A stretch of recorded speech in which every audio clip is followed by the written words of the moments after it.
Fala galera, beleza? Sejam bem-vindos a mais uma aula aqui do nosso curso de JavaScript. Estamos entrando na quinta aula, a gente vai ver loops, né? Estruturas de repetição, como for e while. Primeiro a sintaxe e depois alguns exemplos aí do dia a dia, né? De como a gente pode estar utilizando esses caras. Eu sou o Matheus Batista e vou te acompanhar durante todo esse curso aqui de JavaScript no canal da Hora de Codar. Isso aqui é uma playlist, então se chegou aqui de paraquedas, dá uma olhada nas outras aulas que também são bem importantes. Eu estou fazendo tudo progressivamente para tu ir juntando os assuntos e aprendendo a linguagem. Não se esquece de deixar um like nesse vídeo, se inscrever no canal, que isso é muito importante, pois entrega o vídeo para mais pessoas e também tu é notificado dos próximos vídeos, né, das próximas aulas quando elas entram. Beleza? Então, bora aí pro código sem mais delongas, né? Bora programar. Então, galera, na última aula a gente ficou assim, né? A gente ficou no arquivo 3 de condicionais. E agora eu vou criar o 4 para loops, tá? E a gente vai importar esse cara lá no nosso projeto para poder trabalhar com ele no navegador, né? Então aqui eu vou importar o 4 loops. E vou retornar para a visualização como estava, né? Para a gente ter mais área útil aqui no programa. Então, galera, os loops, a gente tem algumas estruturas para trabalhar, tá? Eu vou começar do for, que é a mais comum. É a que tu mais vai ver e a que é amplamente utilizada nos programas aí que a gente tem de JavaScript, tá? O que acontece aqui? O loop, a estrutura de repetição, que é igual a loop, ela executa N vezes um código. Então, em vez de a gente ficar repetindo o código, que tem algumas situações que a gente precisa executar mais de uma vez, aqui eu vou programar para que eu execute X vezes, né, até que alguma condição seja atendida. A gente viu na aula passada as condições do if, né? Então aqui no for é semelhante, só que em vez de executar só uma vez, como no if, quando atende a condição, né, aqui vai executar várias vezes até que a condição não seja mais entendida. Então a sintaxe do for é a seguinte, a gente vai colocar a palavra-chave, né? Aí depois a gente vai colocar uma variável de incremento, a minha expressão, né, a ser avaliada, a condição, um incrementador, tá? Vou botar incremento aqui só para a gente ter, e abertura e fechamento de chaves, beleza? Então, o que é isso aqui tudo? Bom, incremento, né, a variável ali de referência, é apenas para a gente poder estar controlando a execução do loop. Então, geralmente a gente vai dar nomes genéricos, como i, j, k, m, né? Elas não precisam ter um nome como as variáveis normais, que tem a idade, velocidade e tal, que tem nomes mais descritivos. Aqui é um nome genérico. A condição é algo que vai fazer com que o meu loop seja executado x vezes, né? X seria o número de voltas no loop, digamos assim, até a minha condição não ser mais verdadeira. Então, por exemplo, se eu tenho a minha variável incrementadora, como i, eu quero executar o meu loop até que o i seja, enquanto o i for, né, menor que 10. Então, essa é a minha condição.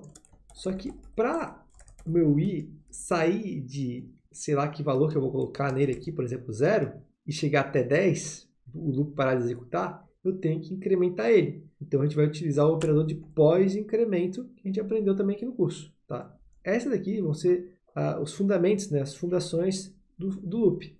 Então, vamos dizer que eu quero um loop que itere, né, essas voltas do loop, a gente chama de iteração, de 0 até 4. Então, seguindo ali o que eu expliquei para vocês, a gente tem que criar o for, né, abre e fecha parênteses, vou definir o i como 4, então let i igual a, aliás, como 0, né? Let i igual a 0, ponto e vírgula. Aqui não são vírgulas, são pontos e vírgula, tá? Que separam esses três caras, beleza? Aí aqui eu vou ter a minha condição, então enquanto o i for menor que 5, já que eu quero rodar ele de 0 até 4, né? E a condição que atende isso é que o i seja menor que 5 ou i menor ou igual a 4, né? São duas condições possíveis. E eu vou ter um incrementador, né, que seria o i++ com o operador de pós-incremento, que o que acontece aqui? Cada loop soma 1. E aí ele vai virando, naturalmente, um número maior que a minha condição e o loop para de rodar. Tá? E eu posso ir imprimindo meu loop e todas as iterações até parar de rodar. Então, loop for o i é concateno i, tá? Então veja aqui, ó, loop for, o i é 0, 1, 2, 3, 4. Então eu rodei aqui meu loop 4 vezes até, né, o meu i ser maior que a condição apresentada aqui, tá? Bom, outra coisa que a gente trabalha com os loops, né, são os arrays, que são os dados que eu tinha comentado lá no comecinho do curso, que a gente ia ver. Os arrays são listas, tá? E eles contêm, geralmente, tá? Itens do mesmo tipo de dados. Por exemplo, lista de strings, de números, por aí vai. Então, como é que eu crio uma lista, um array? Eu vou declarar uma variável, por exemplo, frutas, e vou igualar algum valor, como a gente está fazendo sempre. Só que a sintaxe de array é abertura e fechamento de colchete e cada item separado por vírgula. Então, eu vou ter aqui maçã, vou ter banana, vou ter laranja. Bom, essas listas aqui podem ser das mais diversas coisas, como lista de usuários, uma lista de produtos do meu site, uma lista de permissões que a gente tem no nosso site, enfim, várias questões assim que a gente trabalha, tem listas, e essas listas são compostas de arrays, tá? E o loop a gente vai utilizar para iterar sobre o array e conseguir imprimir cada um dos itens, tá? Só uma coisa interessante é que o array, veja aqui, ó, ele é constituído aqui por índices. Então, cada elemento é um índice e a gente consegue acessar eles individualmente. É isso que a gente vai fazer com o loop. Só que ele é zero-based. O que quer dizer isso? Que o primeiro item sempre é o zero. Então, frutas 0, eu acesso maçã. E não um item que não existe, né? E daí começa a ficar confuso, porque frutas 1 acessa banana e não maçã, né? É que a galera começa a se confundir, mas é por causa disso. Os arrays são zero-based, tá? O zero-based, como preferir. Bom, dito isso, como é que eu vou imprimir cada um dos itens do array? Eu teria que imprimir em 3 linhas ou n linhas, e geralmente a gente não sabe o comprimento dele, né? A gente não sabe quantos itens tem no array. Essa que é a mágica do loop. Como é que eu posso fazer isso, mesmo se o item tiver se o array tiver um item ou 1000 itens? Vou criar um for, vou criar uma variável i, let, né? Vou modificar o valor. E lembrando, né, galera, se eu crio duas variáveis i aqui, nesse nível do programa, eu recebo um erro, porque elas estão no mesmo escopo, tá? Agora, quando eu crio i no for e i no outro for, não tem problema, porque são escopos diferentes, tá? São situações diferentes do código, então é possível fazer isso. Tá, e agora qual que é a minha condição? Bom, eu vou apresentar duas maneiras que a gente pode fazer e a segunda vai ser melhor. Eu posso rodar o loop enquanto o i for menor que eu tenho 3 frutas, então 4, né? I mais mais. Então isso vai me acessar todos os itens. Então eu vou imprimir console log fruta, 2 pontos, e acesso a fruta dinamicamente. Então frutas i, porque o i vai ser traduzido para o índice de cada um dos itens. Então rodando o loop, o i vai ser 0, depois o i vai ser 1, depois o i vai ser 2 e assim por diante. Beleza? Então assim, se eu salvo, eu vejo todas as frutas. Só que aí deu um problema. Eu acabei de falar uma coisa e fiz outra. O array, né, ele é zero-based. Ele rodou um a mais, porque a minha condição foi mal feita. Eu tenho que parar no 3, porque ele começa do 0. E aí agora sim, quando eu corrijo, tá tudo certo. Mas é justamente por isso que eu uso uma outra forma aqui de iterar, que eu não passo mais por esses problemas. O que eu faço? Eu atrelo a minha iteração à quantidade de elementos. Então, uma lista.length me dá a quantidade de elementos. Posso usar essa propriedade length, tá? Que é um conceito mais adiante que a gente vai ver de orientação a objetos, tá? Que basicamente me dá quantos itens tem no array. E com isso, eu não tenho mais esse problema. Vejam só, frutas.length em vez de 3. Aí, ó, imprimiu todos, beleza? No resumo da ópera, né, os dois executaram igual, né? Mas se eu boto aqui uva, aí o outro já não imprime. Eu vou ter que alterar o código.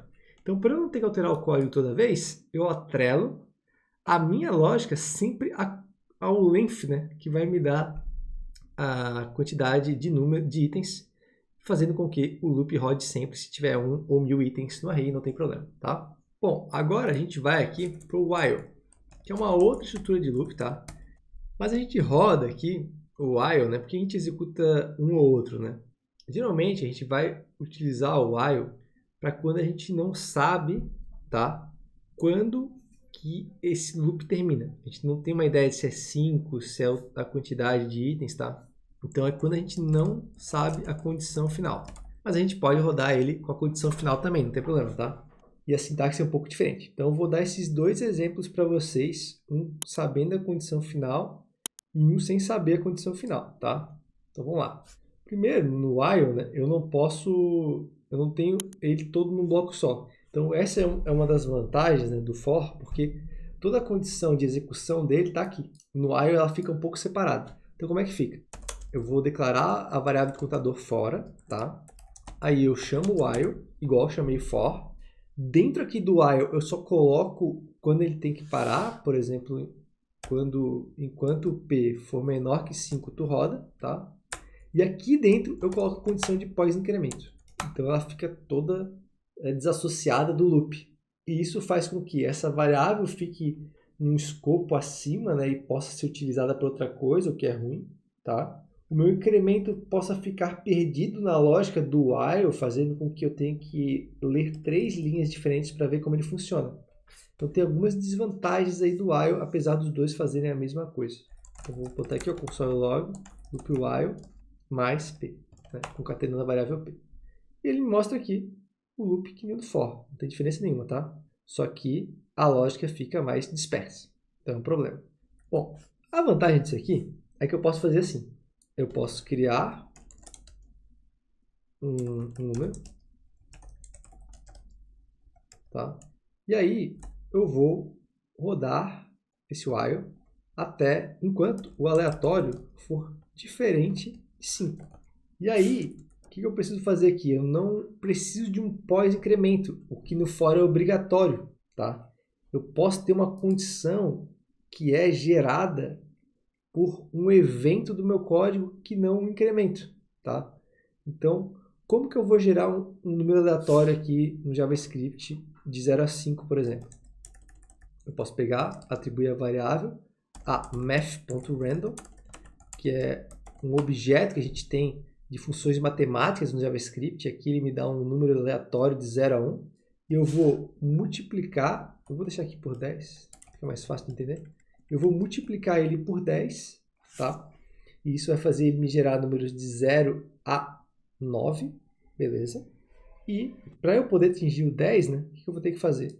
Primeiro vejam aqui o comportamento do math_random, que é melhor explicado que com fatos do que com argumentos. Ó, espera aí, aqui eu não posso rodar esse loop aqui, senão vai dar problema. Então, ó, vejam aqui.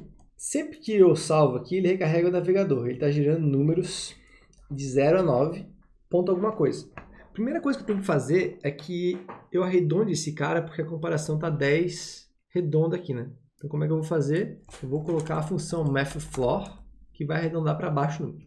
Então, agora ele vai gerar números de 0 a 9, tá? Porque a minha multiplicação aqui diz para ele o número máximo que tem que chegar.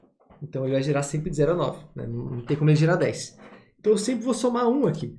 E isso vai fazer com que ele eventualmente gere 10, tá? Ó, gerou uma vez ali, né? Não sei se deu para ver, tá? Então, beleza. Agora sim, esse aqui vai ser meu algoritmo final de geração de número. Então, eu vou desse comentário aqui, tá?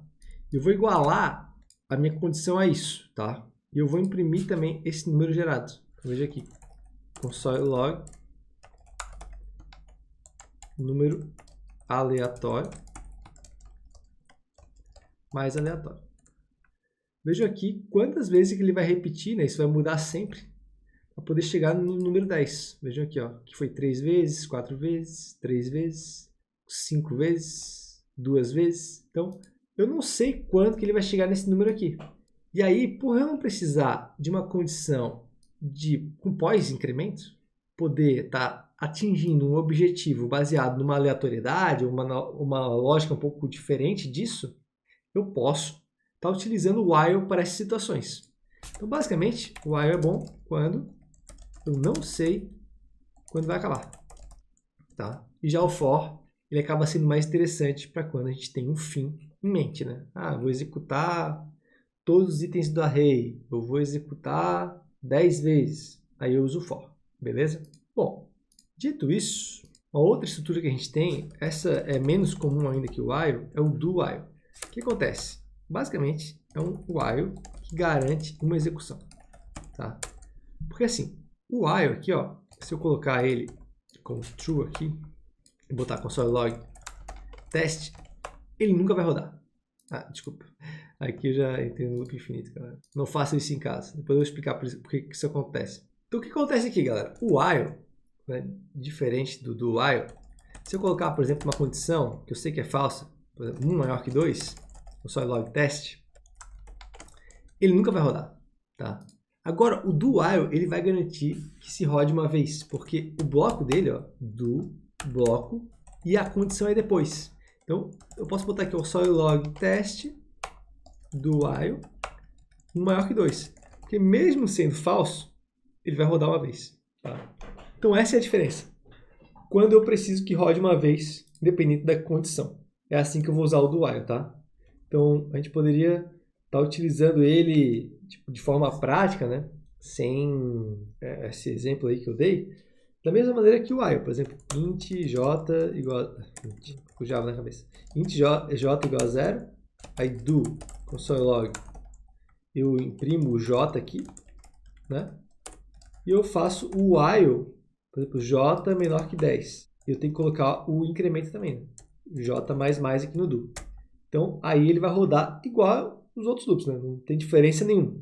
Mas vocês veem aqui que o grande porém aqui dele é justamente poder executar uma vez, né? Enquanto o while ele verifica a condição primeiro. Então, a diferença é que o do executa e vê a condição, e o while vê a condição e depois executa, tá? Essa é a grande diferença. Mas, cara, super incomum, tá?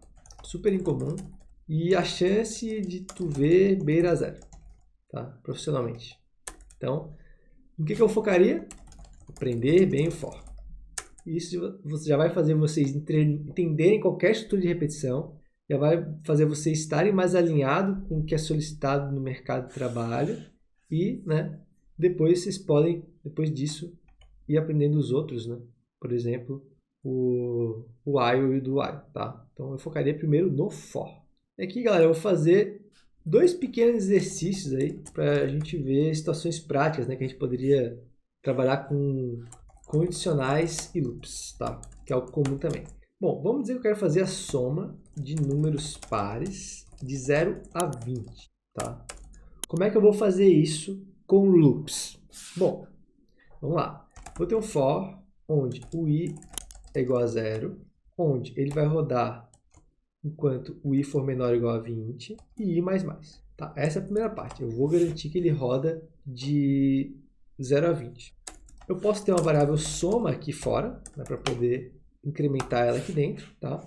E agora, a minha dificuldade aqui é verificar números pares, porque ele já está somando, ele já está pelo menos percorrendo todos os números. Né? Eu poderia fazer isso aqui, ó, soma igual a mais igual a i. Né?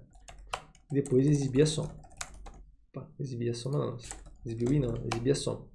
Ó, 210, mas esse aqui está somando todos os números de 0 a 20. Eu quero só os pares. Então, eu vou fazer uma verificação de que se o i módulo de 2 igual a 0, ou seja, eu estou fazendo divisão de resto com 2 e verificando se é 0. Porque eu sei que isso define que é um número par. Tá? Por quê? Exemplo, 2 módulo de 2 vai ser 0, né? 3 módulo de 2 vai ser 1, 4 módulo de 2 é 0, 5 módulo de 2 é 1 e assim por diante. Então, eu sempre vou acabar tendo condições de números pares que caem aqui dentro. E se eu salvo, eu tenho 110, que é justamente a soma, né, de 0 a 20, somente dos números que são pares, beleza? Se eu quisesse, por exemplo, aqui agora a soma ímpar. Então, agora só os números ímpares. Então, eu vou botar um else, soma ímpar, mais igual a i, que ali só vai caber, né, os números que são ímpares. Eu posso botar aqui ímpar. Eu tenho 100 para a soma dos números ímpares, né, de 0 a 20. Beleza? Bom, outra situação prática aqui para a gente trabalhar. Eu quero, né, contar quantas consoantes tem na palavra. Bom, como é que eu posso fazer isso? Eu vou utilizar loops e condicionais também. Então, palavra igual a qualquer coisa que eu queira, né? Por exemplo, JavaScript, tá? E aí, eu vou ter que contar as consoantes. Então, consoantes é igual a 0. Primeiramente, eu vou ter que percorrer a palavra toda, tá? Nesse quesito aí, galera, palavras, ou melhor, textos, são parecidos com arrays, tá? Cada letra é um elemento, basicamente, a gente pode dizer assim. Ou seja, olha só, acompanha o raciocínio. Se eu acesso palavra 0, eu vou cair aonde? No J. Porque cada letra corresponde ao índice. Então, assim, eu consigo também saber qual o comprimento total da palavra em questão de caracteres. JavaScript tem 10 letras. Length também me dá a quantidade de letras que tem na palavra.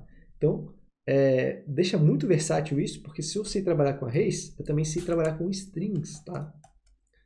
Vamos continuar aqui. Como é que a gente vai fazer esse loop? Let i igual a 0, enquanto i for menor que palavra.length, então ele vai ter que passar em todas as letras, i mais mais, tá? Então, se eu faço aqui console.log, palavra i, ó, ele acessa letra por letra, beleza? Então, meio caminho andado. Agora, o JavaScript, galera, ele tem aqui um detalhe. Ele é case sensitive, tá? Então, se eu comparo J maiúsculo com J, ele vai me dar falso. Vejam aqui. Então, o que eu posso fazer? Eu posso igualar as cases das letras para poder ter menos problemas. Ou seja, isso aqui vai ser falso, tá? Porém, eu vou transformar isso aqui em isso aqui, que vai ser verdadeiro. Como é que eu faço isso? Eu vou utilizar o método toLowerCase. E aí, automaticamente, vocês veem aqui que é true, verdadeiro, tá? Então, beleza. Acompanha aí. Eu vou ter que verificar, né, porque as consoantes são muitas, então eu vou verificar se a letra não é nenhuma vogal. Como é que eu posso fazer isso? O let letra é igual a palavra i. Mas lembra que eu falei, vou colocar ela em minúsculo para poder facilitar a minha comparação, já que o JavaScript é case sensitivo. Vou botar aqui, ó. Anotem aí, JavaScript é case sensitivo. E aí fica mais fácil, né? Eu simplesmente preciso comparar a letra e ver se ela é diferente de todas as vogais. Então, eu vou usar vários ends. Letra diferente de A, de E, de I, de O, de U. E assim, se todas as minhas comparações derem falso, ou melhor, true, né? Porque estou vendo se é diferente, eu vou entrar aqui e eu vou saber que é uma consoante. Então, eu somo a minha variável. Logo, no final, vou ter aqui contagem de consoantes. Bom, contagem de consoantes 7. Vamos ver se é isso mesmo? 1, 2, 3, 4, 5, 6, 7. É isso mesmo, tá? Então, assim, né, são duas situações um pouquinho mais complexas, né? Essa daqui do par e da consoantes que a gente pode ver no mundo real, né? Então, estou trazendo para vocês terem também esse contato, né? E, galera, outra coisa legal aqui que eu quero mostrar para vocês é a interpolação de strings. Porque concatenar daquele jeito ali, funciona e tal, mas tem um jeito que é melhor. Que eu vou colocar o texto entre duas classes, tá? Eu vou colocar ele normal, por exemplo, contagem de consoantes. Daí aqui vai a variável da palavra y, tá? E aí eu preciso substituir esse x e esse y pelas variáveis. Então, em vez de colocar o mais, eu vou colocar cifrão, abre e fecha chaves, e vou colocar o nome da variável. Então, vocês veem aí que a string ela fica toda corrida, sem os mais, fica muito mais fácil de ler e eu consigo saber exatamente pelo highlight do editor onde estão as minhas variáveis. Vejam aqui. Não fica bem melhor que eu fizesse isso aqui? Da palavra. Qual que vocês acham aí que ficou melhor, né? Qual das frases ficou melhor no visual? Para mim é a de baixo. Vocês vão ver muita gente utilizando isso aqui. Não é um recurso tão novo assim de JavaScript, mas é amplamente utilizado. E permite, né, que a gente consiga exibir toda a frase dinamicamente, com as duas variáveis. Veja aqui, as duas estão iguais, né? Tirando esses dois pontos aqui. Né? Agora sim, iguaizinhos. Beleza? Então, mais um recursinho extra aí para vocês entenderem e aprenderem que é importante e vai fazer a diferença. Beleza, galera? Então, não esquecendo, avisinhos finais, temos nosso curso de JavaScript básico avançado. Estou esperando vocês lá para a gente poder acelerar muito mais o aprendizado de JavaScript. Galera, tá na promoção para quem está assistindo essa playlist aqui no canal da Hora de Codar. Acesso vitalício, 5 projetos, tem certificado, atualização. Minha equipe lá está toda pronta para te dar o melhor suporte possível. Então, faça parte aí da nossa galera aí da Hora de Codar. Adquira o curso e bora estudar JS junto. Se tu tem o Kindle, também pode adquirir nosso e-book aqui pelo Unlimited de graça, tá? E só pelo Kindle é R$ 8,90, precinho bacana também, tá? Com esses dois materiais, tu acelera muito mais o teu aprendizado e consegue também, né, fazer as ligações entre o que tu vê nesse curso, esse curso gratuito, com o outro curso. Isso potencializa mais ainda o teu conhecimento.